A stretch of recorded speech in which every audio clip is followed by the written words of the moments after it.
That's all right. Yeah, dude, I'm not complaining at all because Your wife probably likes you in your little bubble. yeah, she does. She does. She's like, "That's good, honey. That's good." So, it's one of those things.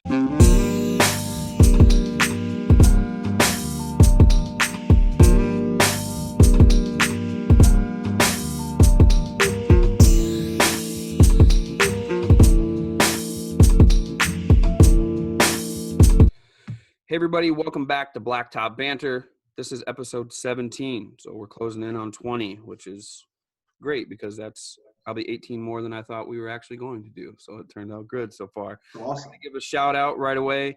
Andrew Henning, he's been talking to me a bunch, posting a bunch of stuff, and really chimes in on comments and everything else that we're doing here on the podcast. So I appreciate you, Andrew, for supporting us, and please keep doing so. The giveaway, it's all in that box right there. It's boxed up. We're waiting to give that away to somebody. Top Contractor School Elite membership for years inside that box. A hat from MBW Inc. Plate compactors. Some Brouhaha coffee is inside that box. And some spray tips from Liberty Supply are inside that box. So there's two ways to enter. You can subscribe to the podcast and just let me know. Subscribe to the YouTube channel and just let me know that you subscribed, or you can share the podcast or the YouTube videos and just tag us in there so we know you did. So that goes till the end of April, and it'd be cool to see somebody rocking the hat and drinking the coffee and doing all that jazz, and then seeing them in Top Contractor School. We got a guest, and it's not just me myself this time like it has been on the last couple times. So I gotta first say how much of a friend this guy has been to me for the last few years, especially when we first started to meet and talk. And I know you guys know and have seen him everywhere, and may not know, but you know now for sure. Jason Vaughan. So why don't you introduce yourself? Thanks for having me. No worries. I appreciate it. Super glad to have you. Where are you guys located at, and what's your business? And So we are in northern New Jersey. Vaughan Sealcoating and Paving is our company. And if you look at New Jersey on the map, it kind of comes to a tip, and we're all the way up top. Oh, you're on the actual right angle at the top? That's as far up as you can go is us. Oh, dang. So the tip of New Jersey. Dang, So. man. Crazy. That should be on a business card, dude. You can't go any higher up than us. There you go. You're always thinking. I like that. That'd be a good one. So you guys do seal coating, paving, patching, striping? So we do anything with asphalt. We do. Mm-hmm. As far as maintenance to installation. Okay. And then we do it all. How long has it been? So I could go into our history a little bit. Mm-hmm. So I am in my mid-30s, and I've been around asphalt my whole life. Give a plug to the guys at American Pavement with their slogan of "Raised on Asphalt." Yeah. Those guys had come up with that. Or raised on blacktop, actually. Yep. Those guys had come up with that, and instantly, as soon as I heard it, it was like, that's amazing, because their meaning behind raised on blacktop was it's 100% accurate, because I've been around it my whole life. So my father, he had a paving business. Mm-hmm. So he had a paving business in the same area since the early 70s. So since I was old enough to remember, I remember going to job sites and, with my mother just to pop in and say hello, or bringing drinks or coffee, and, being around it was so awesome, right. Seeing the equipment and seeing the rollers and the trucks.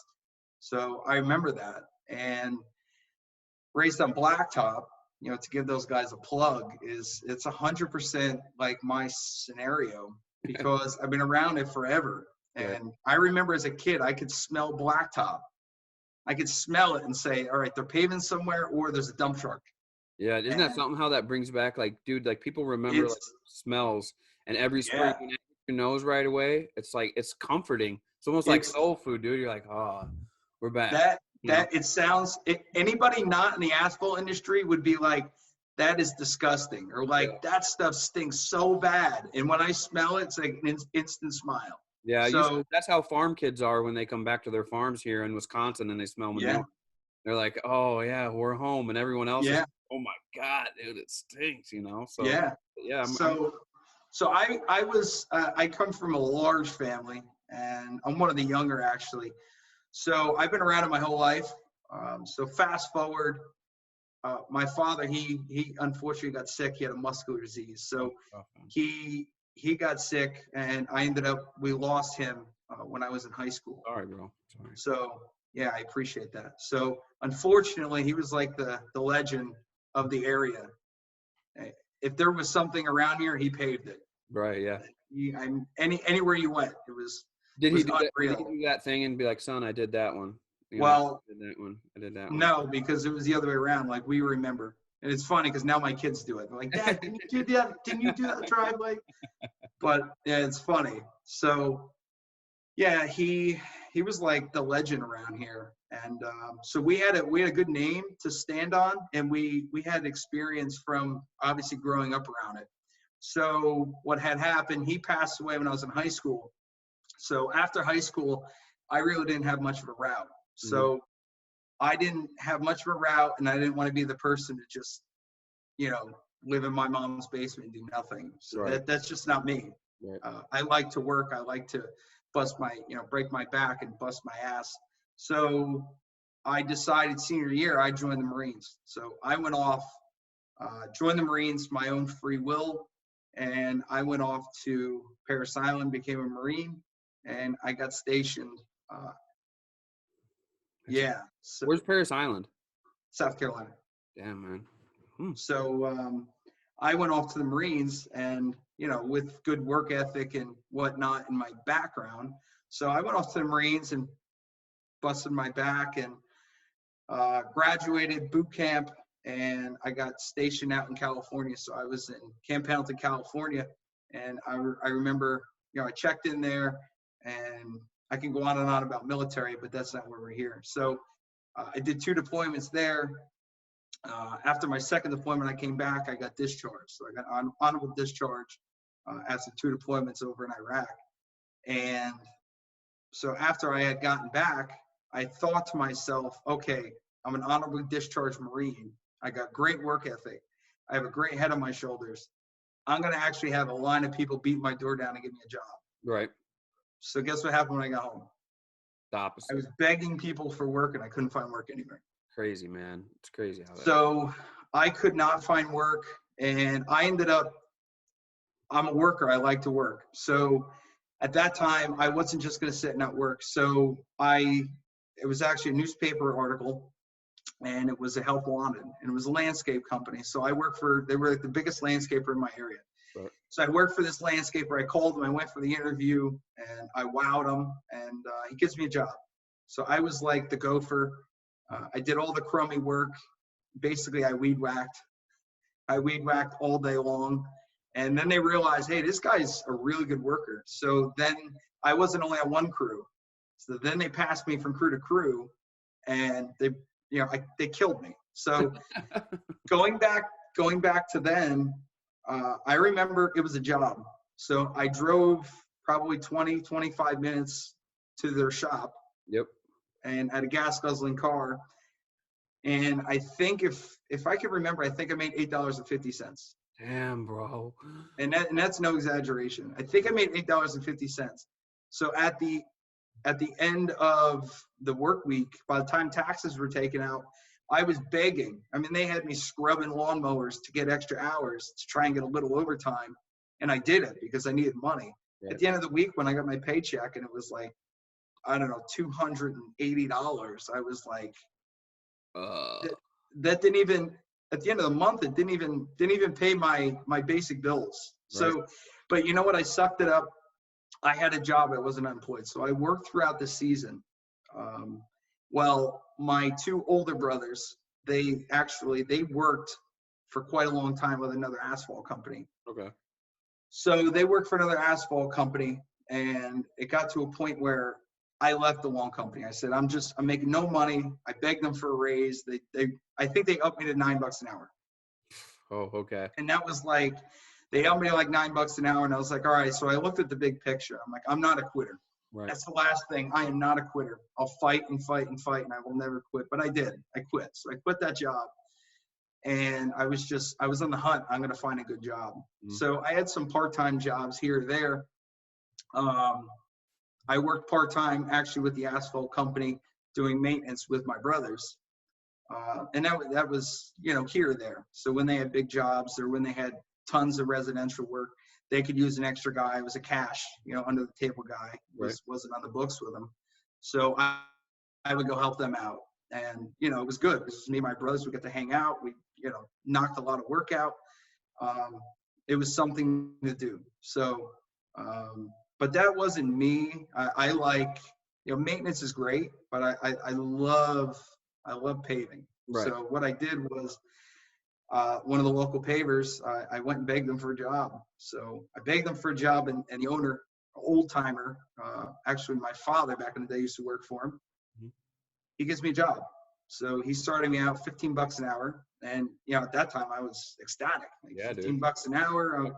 I was making half that at the landscaper, you know, and I get to do what I love. Right. So they didn't have to teach me.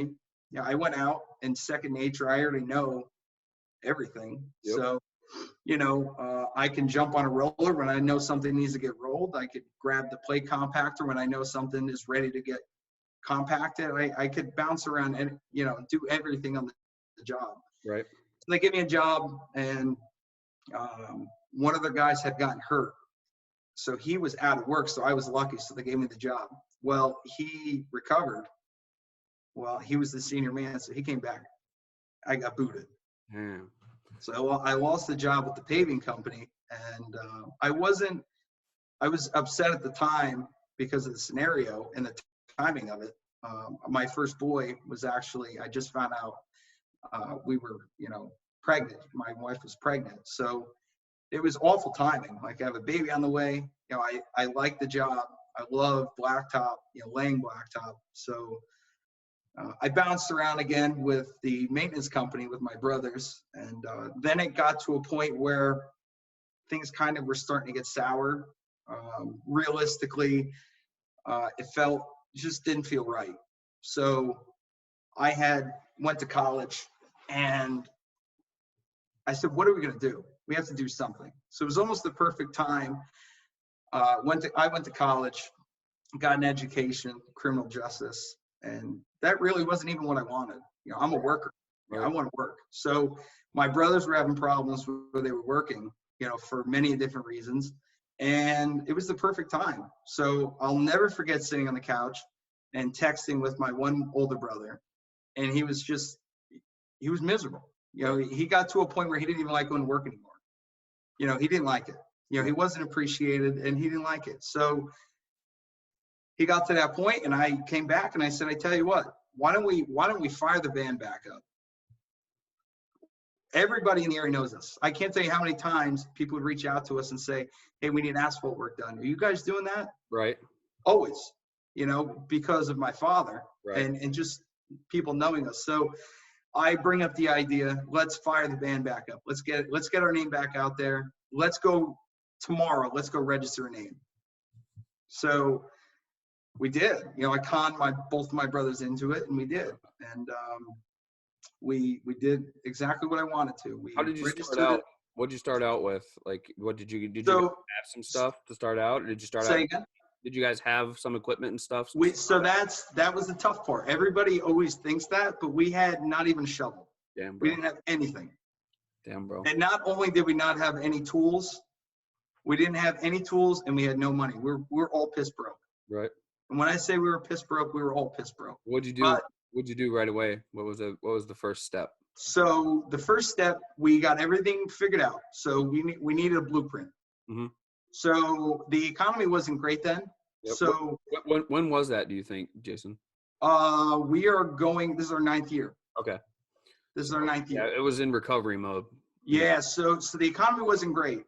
So what we did was we were very smart with how we targeted, you know, our audience. So when we started out, we knew we weren't going to kill the world. Right. We knew that, and we knew times were tough.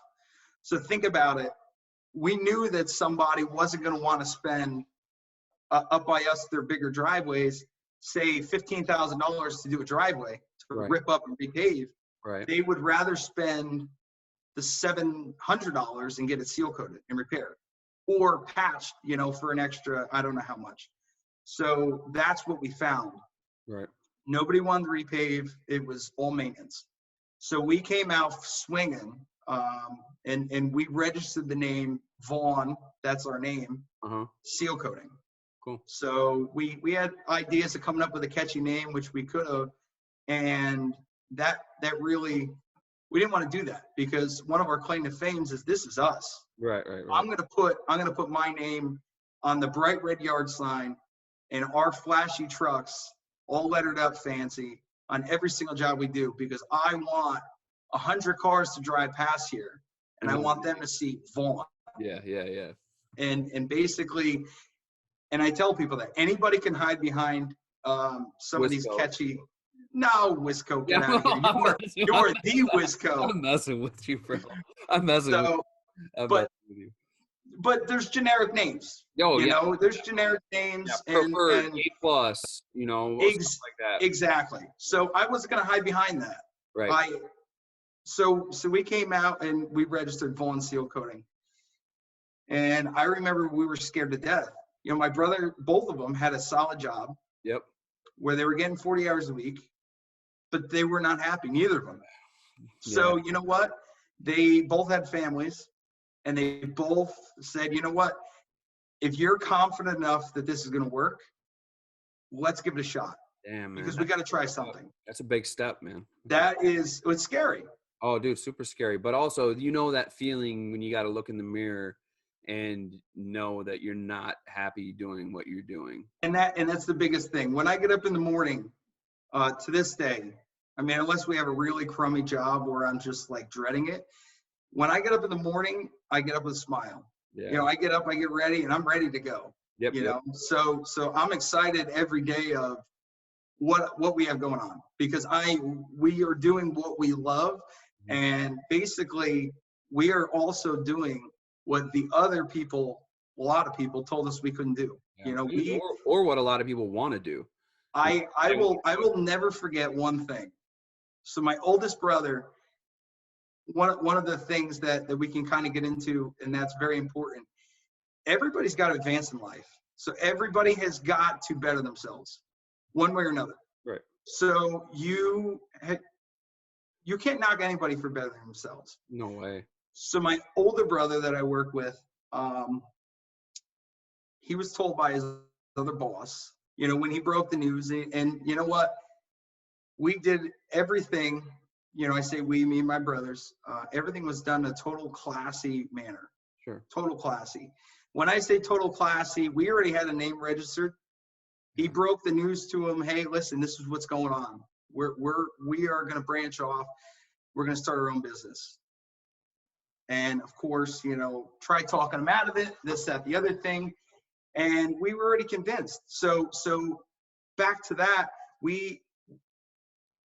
all of us, you know, my brothers, I give them the utmost respect, because they were there full time. You know, I was a part-timer here and there with that company, but my brothers were there full time. You had the most to gain, and they had something to lose. Yeah. So you're exactly correct. Right. So they were at that point where they were working for them full time, and we were building a business. So we made an agreement. So we said, to do the right thing,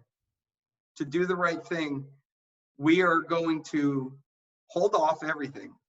We still started building the business, but we didn't do any advertising. We didn't do any work until the following year. Okay, yeah. So to do the right thing, my brother finished up with them, because he said, I'm not just going to leave these guys right high and dry, you know? So, and it was to the point where we would be on jobs, or they would be on jobs. And of course, somebody sees a work truck and says, hey, I need seal coating done. And people would come up saying, hey, I got a parking lot that needs to get sealed. Could I get a card? What could we have done? Right, of course, dude. You could have dished out your own card. We had them. Yeah. We had them already made. Yeah. Never happened. Yeah. It never, ever happened. And I can say it never happened. And it was still even at that point, we had people reaching out to us saying, hey, I need seal coating done, like friends of ours. Mm-hmm. And guess who we were referring? Yeah. The old boss. Right, so, right. That's how we handled it, and that's the right way. I mean, it's BS. We've all had guys up and quit. So I got you off track, and I got to get you back on track, bro. So let's do it. So when you were talking about after you guys had started, you were heading down when you and your brothers had got registered, and so we started. You got that first step. What was your first step? Like, all right, we got to get this, we got to do that. Was it like we knew with buckets, we're gonna do whatever we got to do to get going? What was it? Yeah, we wouldn't do that. So I started browsing. Did you say yeah, we wouldn't do that? I wouldn't go that route. So if we were going to do it, we were going to do it semi-right. Yeah. I respect these guys that get the totes and all that. I never did buckets either. We had a tank. I wouldn't do it because there's tanks out there. Yeah. So we had no money, and that's what I was saying before. Yeah, I remember. So so all I had was toys. So yep. I love cars. Yeah, I know you do. So I had, at that time, I had a WS6 Trans Am, which I love those. So I had this WS6 Trans Am amongst some other toys. And that was the one I said, if I'm going to sell one, that's going to be it. So I put that for sale. And then I started looking. Now we got some money to build off of. Right. So I sold it. Yep. Didn't want to, but I did. Now we have something to build off of. So now I started looking, and I was looking for a used tank. So I said, as long as I have a pickup truck to pull a tank, mm-hmm. we can go out and we can seal driveways. And now we have something to build off of. Right. So we did that. I found this old beat up. It was identical. I don't even remember what it was called. But it was identical to a Seal Right tank. Okay. But it was this guy that lived in a trailer park. Yep. I'm sure he went like knocking on doors to sell work. Yeah. God bless him. But it was just run down and beat up. So I went and looked at it. And I thought about it for like a day. So me and my brothers are talking. And I said, you know what? It was close to our house. And it had everything there we could have built off of. And we have the knowledge. Right. So we went and we bought it. Okay. So I bought this tank. What'd you get for it? Do you remember? I can't even remember what we paid. Right. I don't remember. Fair enough. I want to say it was like $5,000, which was a great deal for what it was. Yeah. But it was beat up. So we ended up stripping it totally down, redoing everything, and really cleaning it up. So we bought the tank. Now we need a truck to pull it. So I get on Craigslist at the time, and I find the only thing that we could afford with the money I had left was this beat up, rotted out pickup in Connecticut.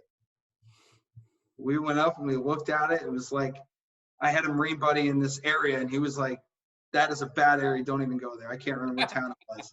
He was like, don't even go there. It's probably some shady backyard car lot. Mm-hmm. Don't do it. I'm like, I'm not afraid. I'm going. Right. So sure enough, I go, I test drive this truck, and it was not a looker by any means, but it would pull our tank. All right, fair enough, So right? we bought it, and I'm pretty sure we paid $2,000 for the truck. Yeah. So the tank was probably double what the truck was. Yeah. So yeah, the tank was definitely more than the truck. Yeah. But now we have a truck to pull the tank, and we can go make money. You're in business. Yeah. We are in business. That's one of the things I'm trying to. I try to make that to guys that are new.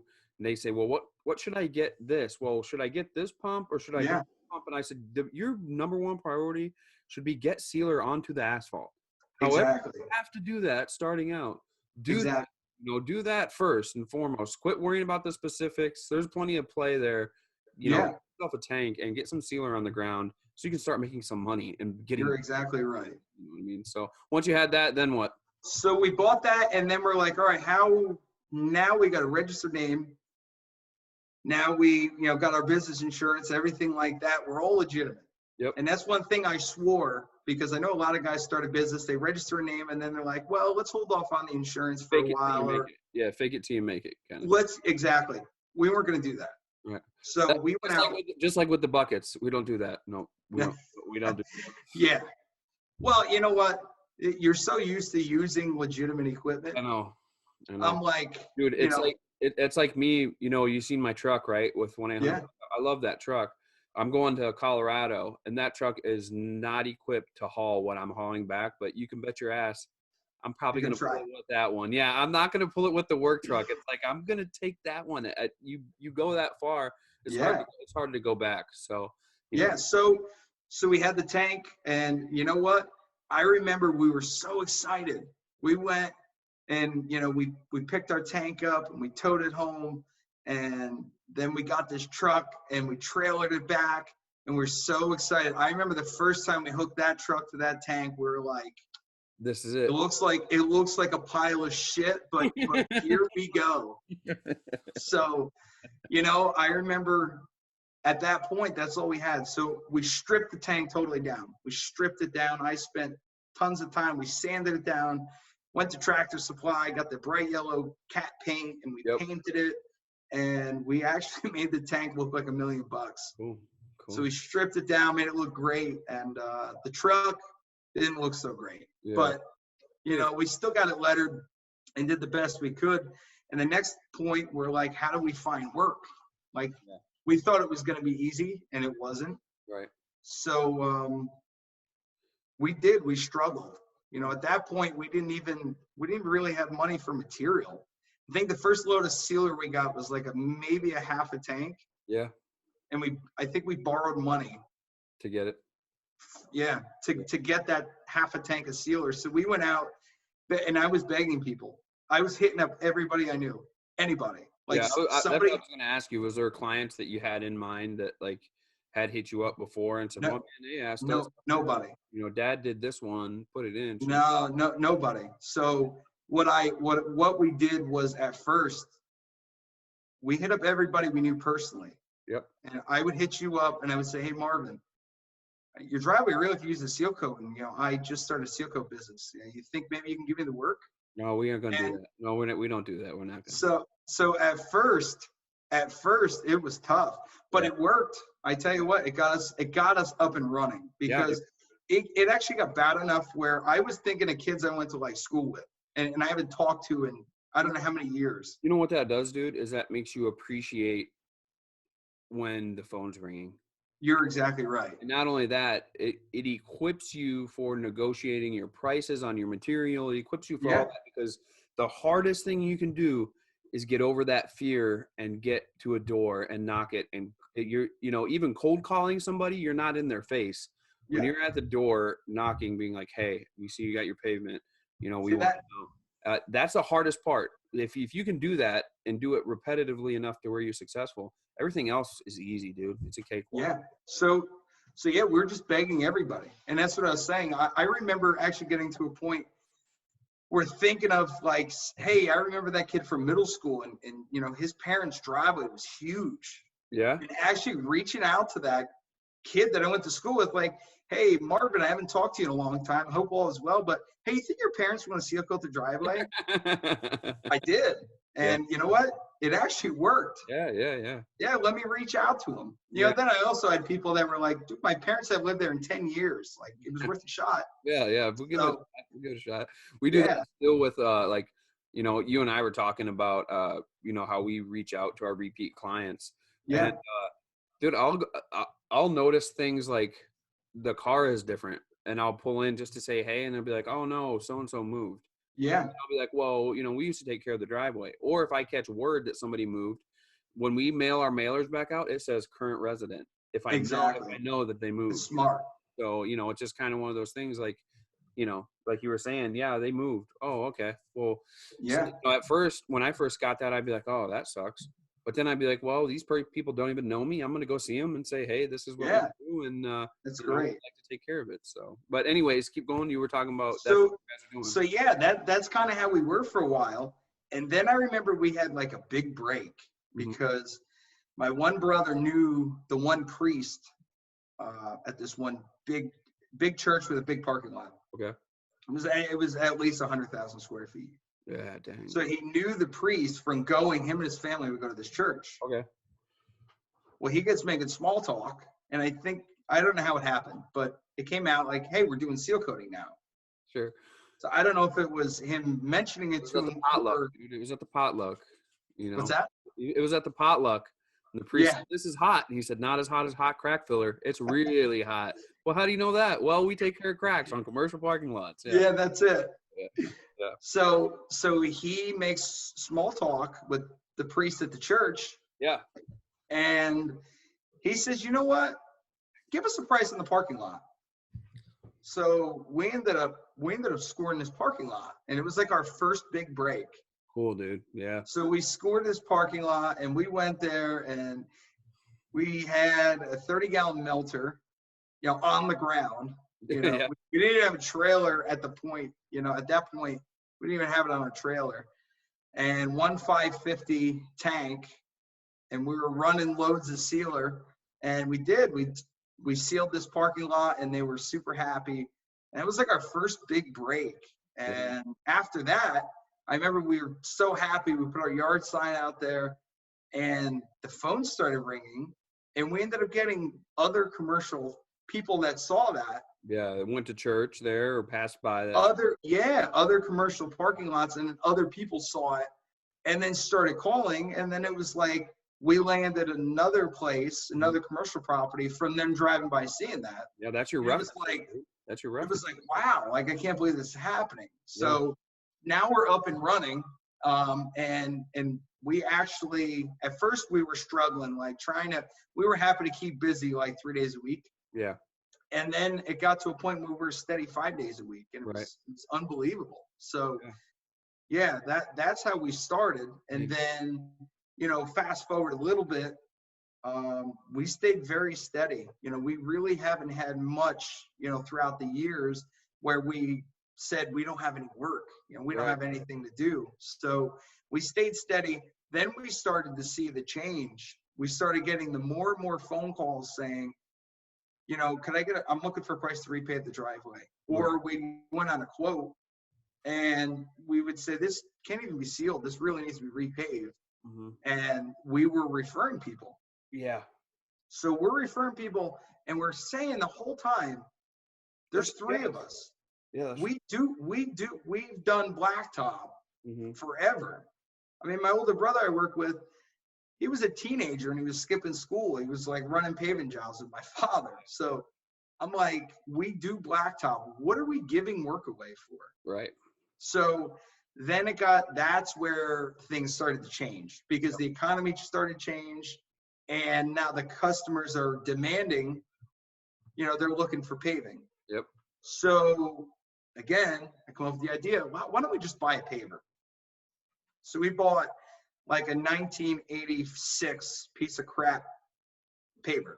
What kind? What brand? Do you know? I think it was an AEM. I think it was similar. AEM, I think, was the name. AEM, okay. It was similar to like an old Malden, but it was a paver. Those were tanks, dude. The Maldens were tanks, bro. It was such a piece of crap. It was such a piece of crap. I mean, so we bought it, and we had a paver, and then we bought an old 80s Chevy dump truck. Yep. Which was cool because was it a 2-ton, like a Detroit diesel, or what was it? It was an old C70. Oh, a C70, damn, bro. It was a C70 with a gas engine and a splitter, a splitter in the rear with a manual trans. Yep. Dang, man. So now we had the paver. Mm-hmm. Now I found an old, again, like a 1985 Deckover equipment trailer. Yep. Eager Beaver. I picked that up for like $1,200. That was a good buy. Of all of it, it was a great buy. The Eager Beaver trailer was a great buy, dude. Those things were so now I got a paver on a trailer. Then I buy the old C70, and everything was bang for your buck. It was like we got the paver super cheap. The trailer was like just over $1,000. What'd you do for a skid steer? We didn't have one. Just overlaid? What's that? You guys just start doing so when we ripped up, we would rent.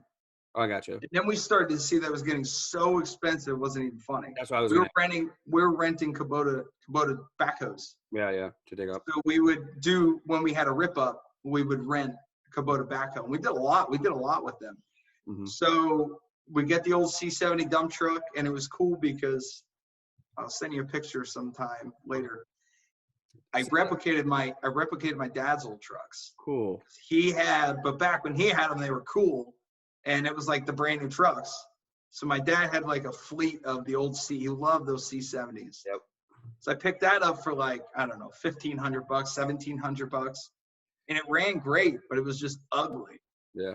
So I picked it up, and I was like, I had a vision, and it was like my dad's old trucks. That's what I was going to ask you. If it was, you think it was that your thought manifested that it just kind of happened that way because that's what you knew that you guys had, or you think it was serendipitous, like that it was fate that it went that way and then changed, or what do you think? It happened to be. You know, we just, as far as the business, you mean? No, I just mean the truck and the kind of like. Well, the truck, I'll say. Circle. That's a big circle, man, and a rough circle to connect the ends back to. You know what I'm saying? So that particular truck, I will say that a lot of the reason that we went that route, or I should say I went that route, was I remember as a kid seeing my father's trucks, and almost as like a memorial to him. That's pretty cool. But that's what I'm used to. Yeah. I'm like an old school kind of guy, and I don't really care. You know, I see a lot of guys and I respect them with the brand new $1 million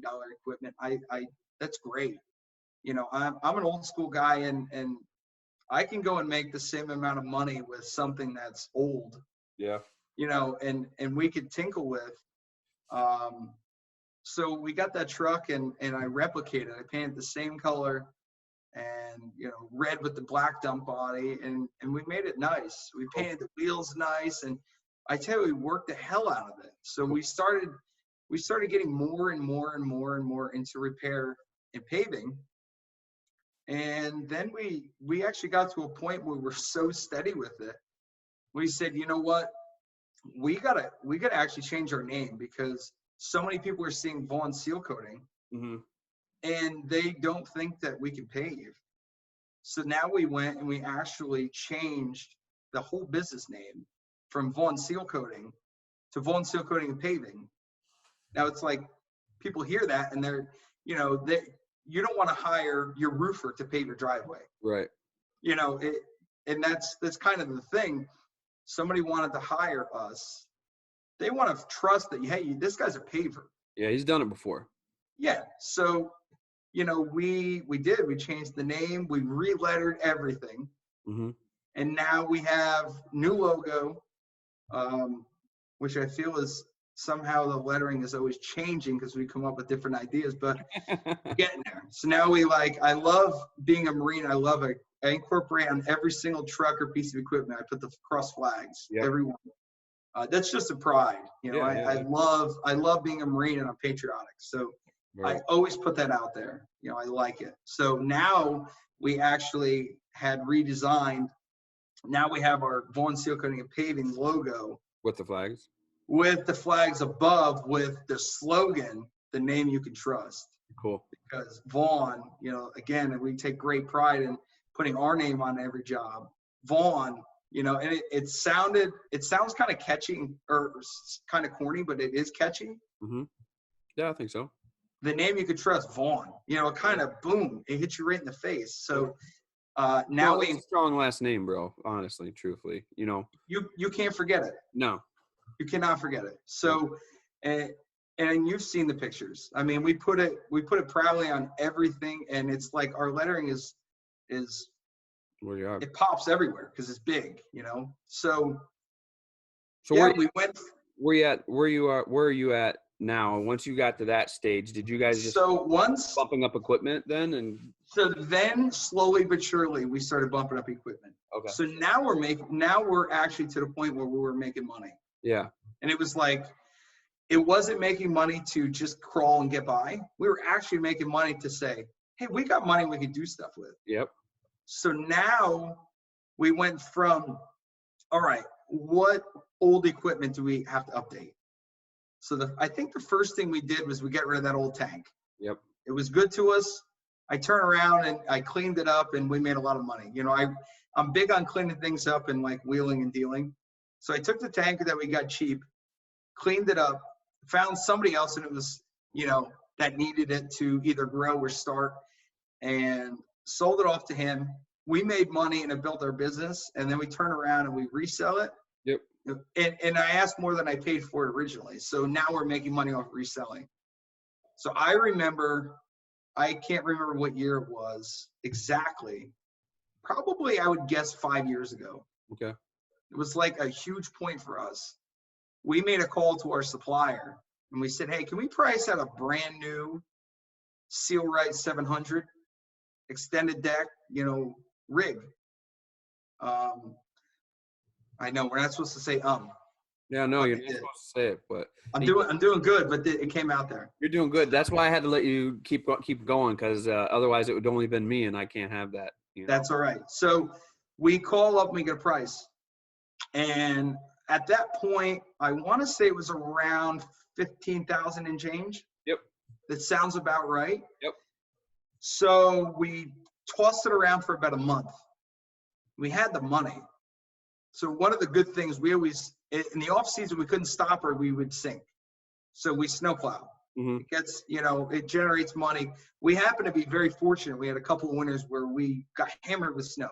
So we did well. Begged and we got some decent accounts. Yep. And we used to plow, between me and my one brother, we used to plow over like 60 driveways. Sure. Residential. And then we tried to branch off plowing wise and do more of the commercial. Mm-hmm. So we started generating extra money. For about a month, we tossed this idea. Finally, was like, you know what? Pull the trigger. We ordered the brand new Sealrite 700-gallon tank. Yeah. And paid for it in cash. Mm-hmm. For us, that was like the biggest moment ever. It was like, you came a long way. You came a long way from the buckets that you never used. So we went from the trailer park beat up tank. Yep. That, you know, we nickeled and dimed to try and get to a brand spanking new, you know, Sealrite 700. Yeah. So that was like a point for us where now we're pretty legitimate. Yeah. So then we started getting nicer trucks. Then we started getting more trucks, and little at a time. So we still do it. So we always look to, all right, what is old and used and what can we update? Yeah. So we go through what we have, and it goes for everything. It goes for our trailers. It goes for our blowers. It goes for our weed whackers.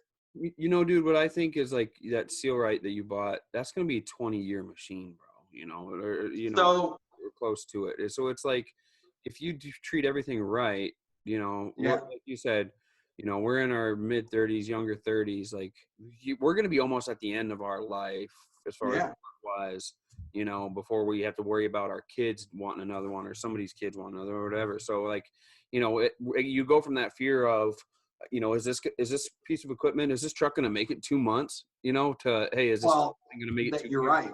Or is it going to make it 20 years, you know? You're right. So as crazy as it sounds, a lot like you, I'm always thinking of things. Mm-hmm. So I'm always thinking, what can we change?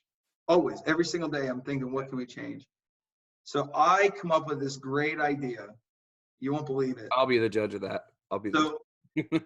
I sold that Sealrite. Okay.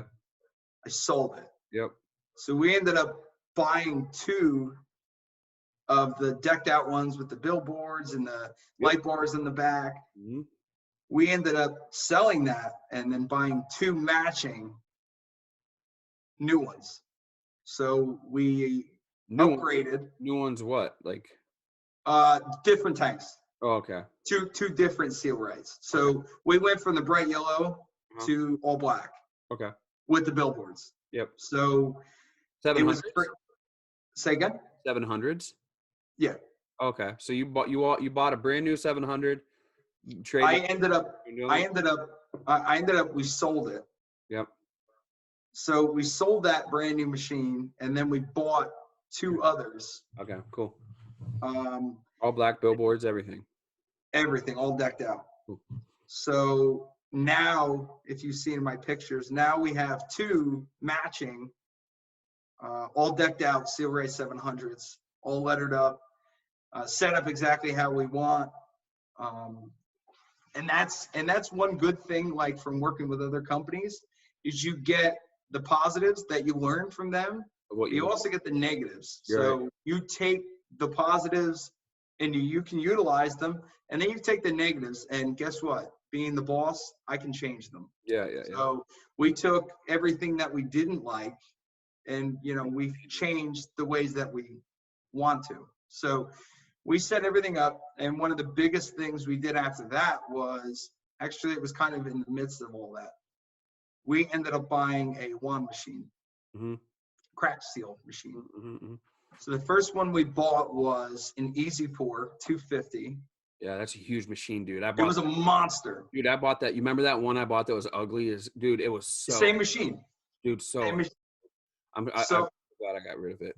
Dude. Mine was a little bit newer than that. I don't know what year yours was. I think mine was Jurassic period, dude. Mine was probably, I'm gonna guesstimate, like an 04, 05.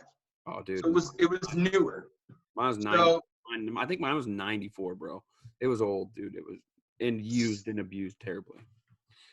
So I bought the Easy Pour. We had no idea what we're doing.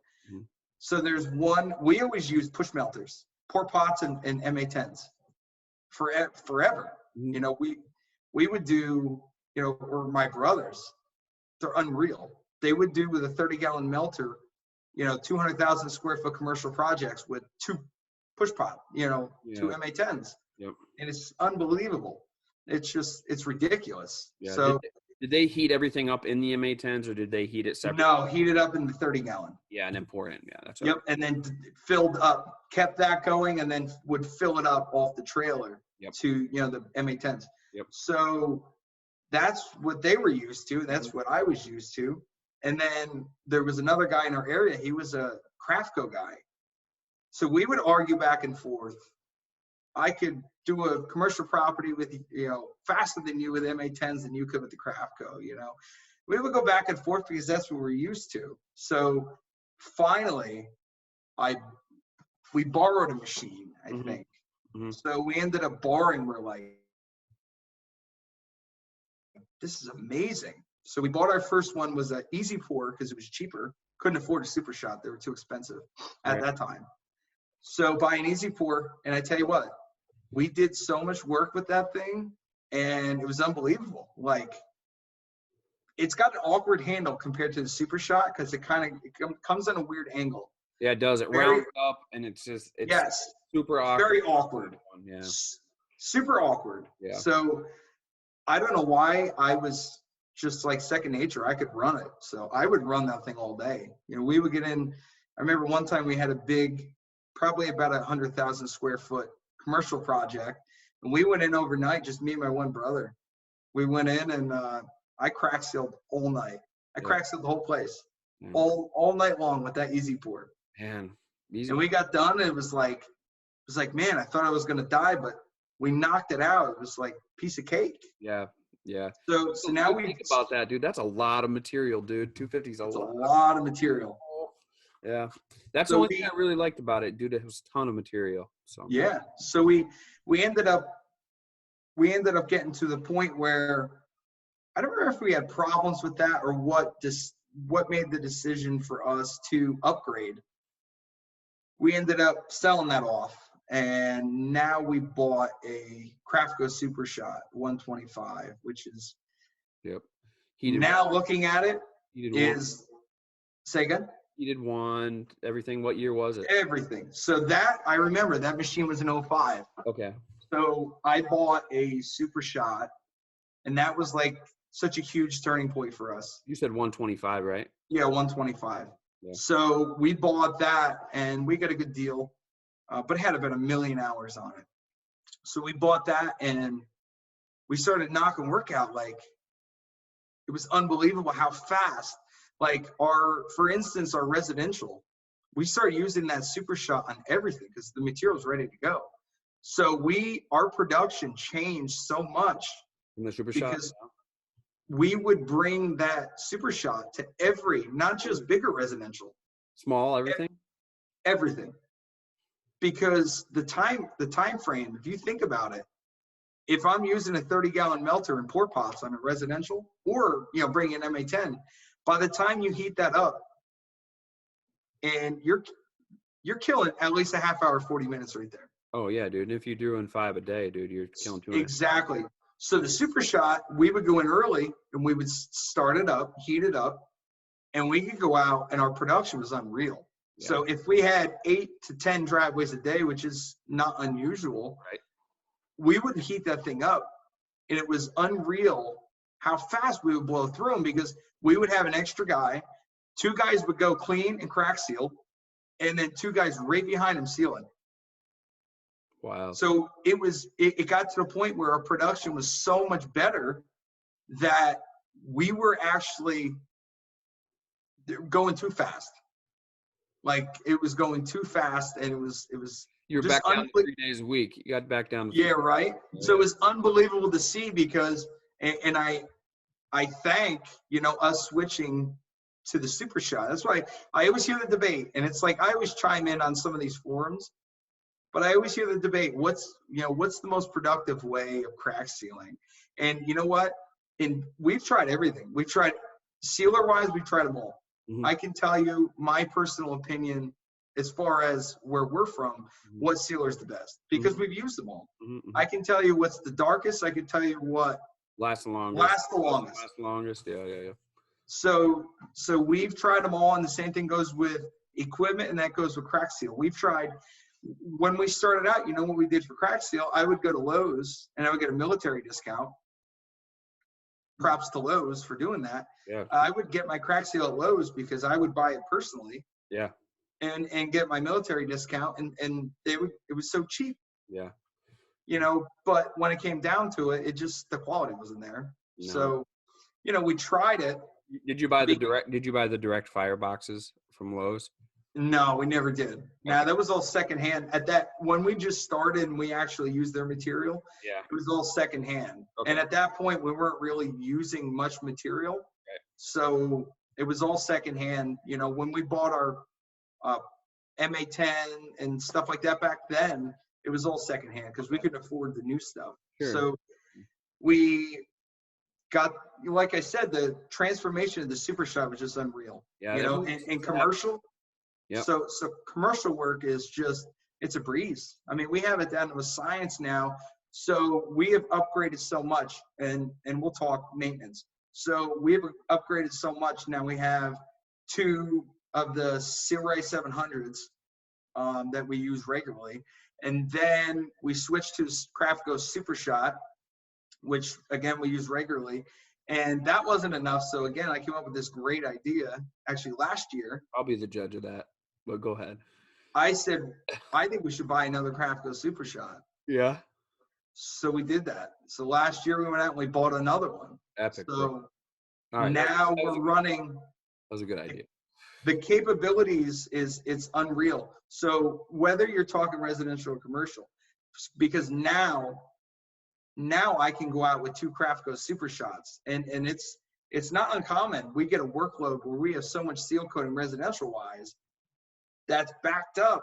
Now I can go out and I can say, listen, we can go out with 2 Craftco Super Shots and 2 crews, and we can go and knock out in one nice day 20, 30 driveways. Yeah. Easy. Yeah. I can just go knock them out. So we can go out with 2 of them. This is my thought process. And knock out 20 to 30 driveways one day, 2 crews of guys, and that's easy. Yeah. Because everything, and you and I talked before, everything we do is we try and stay local. So yeah. My county keeps us busy. Yeah. So we have enough work right here in our county. We go outside, we get calls. We definitely get calls outside of our area, but predominantly we're in our county. So efficient and logistically and efficiency-wise, it just makes sense because if you go too far out, you're competing with somebody that's there locally that can offer it at an equal or better price. So you might as well stay hyper-located for the most part, unless somebody actually prefers you and says, we want Vaughan, we want Wisco, But I see it as quantity, mm-hmm. So time is money, and that's the old saying, and it's 100% for, that's what it is. Time is money. Mm-hmm. So if I stay in my county, I have no problem because everything in my county is within half an hour. Yeah. I have no problem knocking out, like I said, 10 driveways in a day. That's easy. Yeah. And by us, they're bigger, you know, Yeah. a lot of them. And the other thing too about those super shots is, dude, you've cut your commercial times down in half. Oh, it's unbelievable. You know, So, guys that have one, like we have one craft coat and we yeah, have one seal coat truck. If we had 2 seal coat trucks and 2 craft coats, we've cut that in half. And it is. some of those projects, dude, that we get onto, like Yeah, I say, yeah, we'll get there on Friday and you'll be ready Monday morning. And then in the back of my mind, I'm like, are you really? Are you're you praying. are Yeah. you really going to? But with that, you know, you're cutting it in half. And that's, Mine. we are made, we try and like perfect everything we do. Mm-hmm. So we think ahead of time and we really put together a plan. Yeah. So it was huge for us to upgrade to the 2 700-gallon seal rights, because for us, production wise, is unbelievable. So we can go out, same thing, vice versa. We can go out, and if we put out 2 tanks, we absolutely kill residential. Yeah. So, you know, same thing. Now switch to commercial. Talking to commercial, it would amaze a lot of people in our industry, because I know a lot of people can say, oh, I do this, and you know, they talk out their ass. Yeah. Some of the commercial projects we've handled with our little company and what we have, I look back and it amazes me. Cool. You know, so we pump out commercial work with what we have and our knowledge. We pump it out like it's nothing, you know, where we can compete for a small company, which we are. Yeah. We're small mom and pop company. We always compete with these bigger companies, you know, and that's like something to be extremely proud of. But I think so. Yeah. you know, with the knowledge and again the equipment, you know, we have upgraded enough that we have everything to do. Just there's no job I'm intimidated about. Yeah, that's good. What about on the paving aspect of it? Like, where are you guys sitting at, Jason? So paving, it's hard because we're small. Mm-hmm. Paving has absolutely blown up. Yeah. We got to the point in the last 2 years where there is actually so much paving that we're getting in that we're getting contracted to do. So we went from that old C7 setup that we talked about before. So now one thing we've kind of agreed on, and we're slowly starting to debate, truck wise, like dump truck wise, we haven't made the move like some of these guys that have 5 Mac Daddy triaxles. We try and keep that to the minimal, and we subcontract our trucking. Yeah. But the equipment wise, so we have upgraded. I mean, we have, you know, the big Bomag rollers now. We have 2 of those. We have the Buthing finish roller. Yep. We just bought a brand new, you know, paver trailer. Yep. And then the biggest thing that we did was, I think it was 3 years ago, we decided, we had some money put away. We decided, again, I'm always looking and I'm always thinking, I find a Lead Boy 7000. Mm-hmm. And you said we're going to buy 2. You said we're going to buy 2, right? Yeah. Oh, yeah, right. All right, go ahead. No, we can't do that yet. That's right. Yeah. Not yet. So I find in Massachusetts a Lead Boy 7000 privately, you know, company had it, wasn't a sales company. Mm-hmm. And I decided, you know what, this thing was really priced right and it had no hours. So I'm going to go and check it out. So we did. We went up, we checked it out, and we made a deal and we bought it outright. And we had a trailer at home, and it was another one of those moments where we looked and we're like, whoa, look at what we just bought. Yeah. You know, again, go back to where coming up, we had to borrow money for our first half a tank of sealer. Yeah. And now we're staring at a tractor trailer pulling into our yard with, you know, a Lead Boy paver, you know, with all the whistles and bells. Let me ask you something that gets off track of equipment and growth and everything. Yeah. So when a lot of places that guys hiccup, and I'm guilty, I think I'm guilty of this maybe, but once you start making money, was it hard for you guys at all to lock money away for the business instead of being like, dude, I want 2 Trans Ams, I want this, I want that, or You know what? That's or how did that go? so Do you think that's it would always have been harder if you were by yourself versus with your 2 brothers, or just tell me the dynamic of it? so they're going to be listening. Yeah, I hope so. And I think I'm a money guy. So I think ultimately if I had 100, you like it or you're smart with it? I'm very smart with it. Okay, good. I'm very smart with it. I always, when it comes to money, no matter what it is, I always have a plan. All right. Well, I'm going to have you hold mine next time we hang out. You're going to be holding all mine. So yeah, there you go. No, I'm very, that's one thing, money management. I'm very good with money. Good. So very good. That aspect of it, and we can go off on a tangent, like on that topic too, of partnership. Yeah, we'll do that sometime. Not always easy, but so money management, I'm very good with money. So all these things we talked about, I always had a plan ahead of time. So as far as buying something or selling something, no matter what, I always have a plan. So, hey, we could buy this and make some money with it, and then turn around in a year and we could sell it and get our money right back. And, everything we made profit-wise, we've used it. So profit-wise. Yeah, we've done that with so much stuff, Yeah.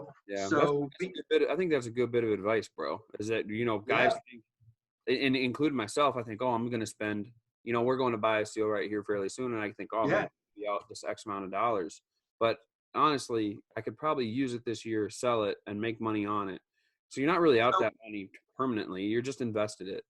So in the midst of all this, one of my favorite hobbies. This is like a little off topic, but it's definitely related. I can't wait, dude. I didn't even know you had a hobby. I can't wait.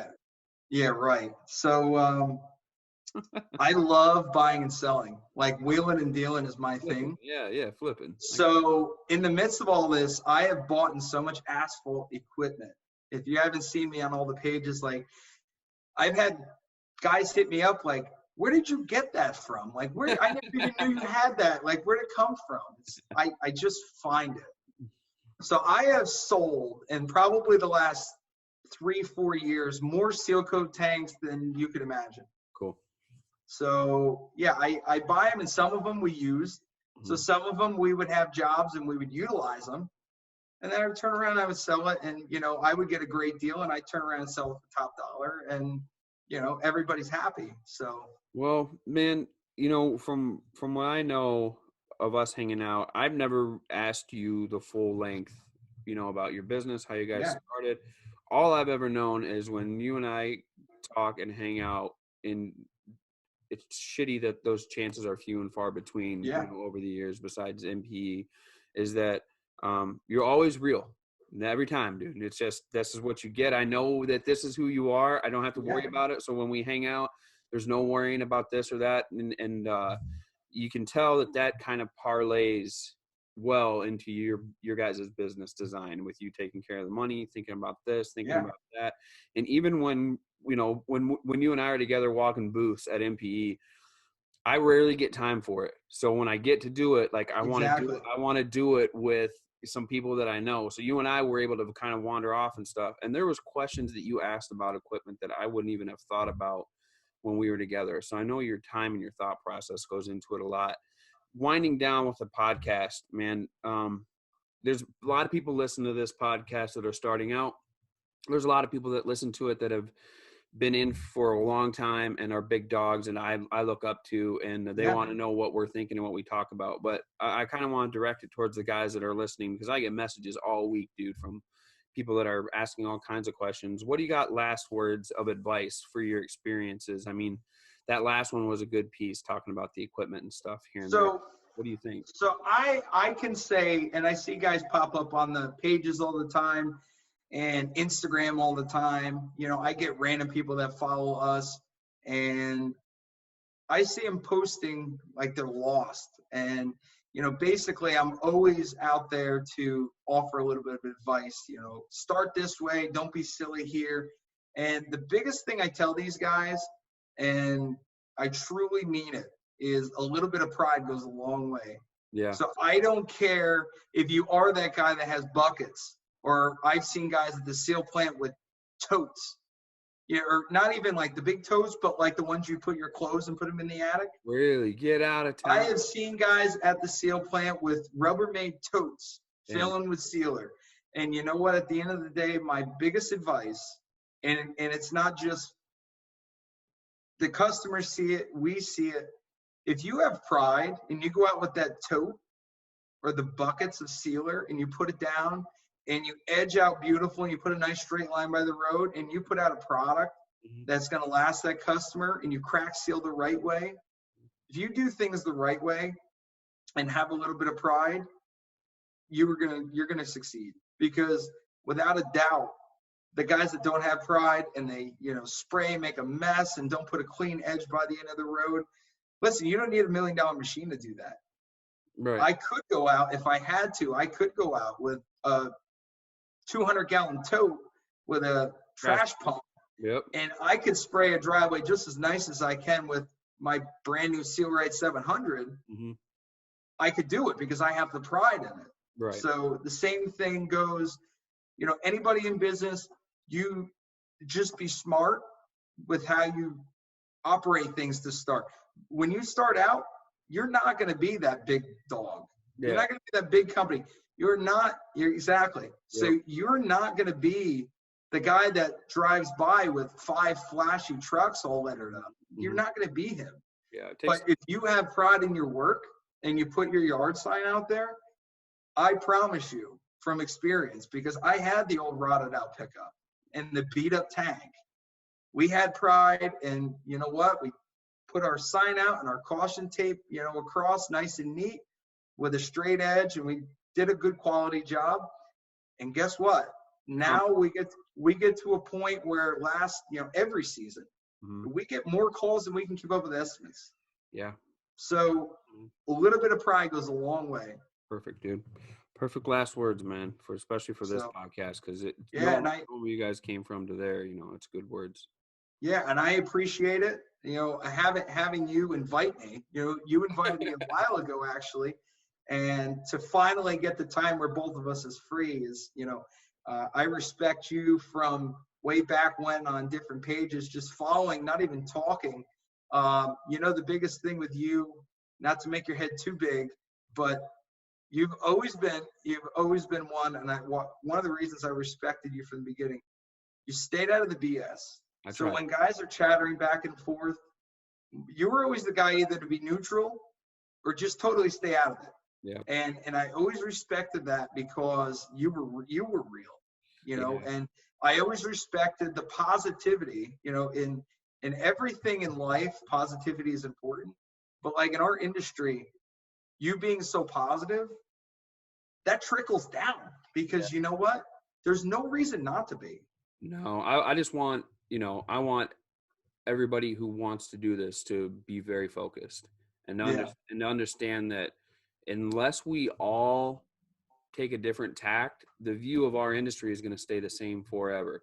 So if we can all connect in a certain way, whether it's me, stupidly turning the camera around and making some stupid YouTube videos 5 years ago, and all of a sudden it starts gaining ground, or starting a group and trying to connect all these people so that we are all in there. I knew there was going to be a handful of us that took pride and did it a certain way. And I knew that the majority was going to hate us for doing it. But now you start to see that tide has changed some. And not only that, like I look up to other contractors that are in here, and I want to do things like they do because it looks professional. They act professional. They are professional. Exactly. And, that's the main thing. I don't degrade guys that don't act that way because maybe they do want to, but they just don't know how to. So here we are. I can invite people on to say, hey, dude, this is what I know. This is what you know. And that's a big thing is, you know what? 2 different things. You have guys on different levels. Yeah. So you have the guy that's just starting out who either maybe he never seal coated before or he never paved before and he just doesn't know. Or maybe the guy who's done it before and just can't afford the right stuff. One thing I love is picking brains, man. Like I love it. I sit there all the time and it's like, I'm smart with the equipment and just smart with what we do. I've been around long enough. We know. I mean, I can tear most of his equipment apart with my eyes closed. The seal tanks, we know them like the back of our hands. Yeah. So I love networking to where I see it all the time on some of these pages. Hey, I got a seal right tank and it's making this noise or it's doing this. What could it be? I know what it is. Yeah. You know, I love reaching out and networking, or vice versa. Somebody sees me doing something on Instagram, Yeah. and they reach out to say, hey, I saw you do that. Why'd you do that? Or, you know, how does that work? You know, and How do awesome. people find you on Instagram, Jason? Because what's your tag? Vaughan, I think it's At? Vaughan. I think it's Vaughan Sealcoating NJ. I think. Well, if you look up on Instagram, Vaughan Sealcoating, Yep. it'll pop right up. No, I'm gonna look it up right now because I don't know it offhand. But I know that on Facebook. What's your guys' Facebook page for? So Vaughan Sealcoating Paving is our business page. And then besides Instagram, is there any place else that you guys are predominant? I'm the least. I like your TikTok videos, dude. When you're shaking. Oh, never mind. That's not you, bro. That's somebody else. Never mind. That's not me. Yeah, we don't do that. We don't do that. Yeah, I am on there, but it's just to watch some of these other guys. Yeah. So, yeah, I got you. Yeah, dude. So we are for networking, and also, you know, people find us. I've gotten I tell you, Instagram's incredible. Yeah, dude, I've got work off Instagram, and I've gotten work off of Instagram where I've had landscapers or excavators that follow me, and I don't even think about it. So I'm always blasting like daily when we're out paving or we're seal coating. And it's funny because I have them reach out like looking for work, saying, hey, I see you guys do a real nice job. I'm ripping a yard up. Peekaboo. I see him. There's Eli in the background, bro. What's up, buddy? So what we end up doing is come up here so people can see your bowl cut. He's doing home haircuts, and he's got from what's that? Dumb and Dumber. Looks good. Yeah, Larry Christmas we got right here in our hands, dude. Look, see. Look at this. Look at that. It's a quarantine cut. Yeah, it's not so bad. Not bad. Yeah, so I mean, you know what we're talking about Instagram is I've had real estate agents, dude, be like, absolutely. You know, hey, we've seen your work. We want you to come help this out. And so Instagram and Facebook, we kind of stick to them. I was never ever into like Twitter or anything like that. Not knocking everybody that is, but it's just kind of business wise. To me, it doesn't appeal to me. So yeah, I was never into that. And like you mentioned, TikTok. Yeah. You know, I check it out to see some of the ridiculous videos on a personal level, but I don't think I'd ever post business stuff on there. Yeah, we do. We have the banter, so we do the banter on there and stuff for fun. I follow. Yeah, I know you do. So on Instagram, it's Vaughan_Sealcoat_NJ. So I know, and dude, you're super active on there. Great pictures, great posts. I'm looking forward to seeing some stuff this summer, and stay in touch, man, because it's once these gates open, I have a feeling everybody is going to be super busy. So you know, everyone's going to be busy. The gang. It's going to be a good year. I got you. Thank you very much for being Marvin, on. Thanks again. Tell your brothers thanks. We got to thank all of our sponsors for allowing us to have a podcast in our industry and making a way for us to do some fun stuff. From me, from Jason, and from Eli in the background for his very first podcast appearance, we want you to seal it, pave it, stripe it, and kill it. Peace.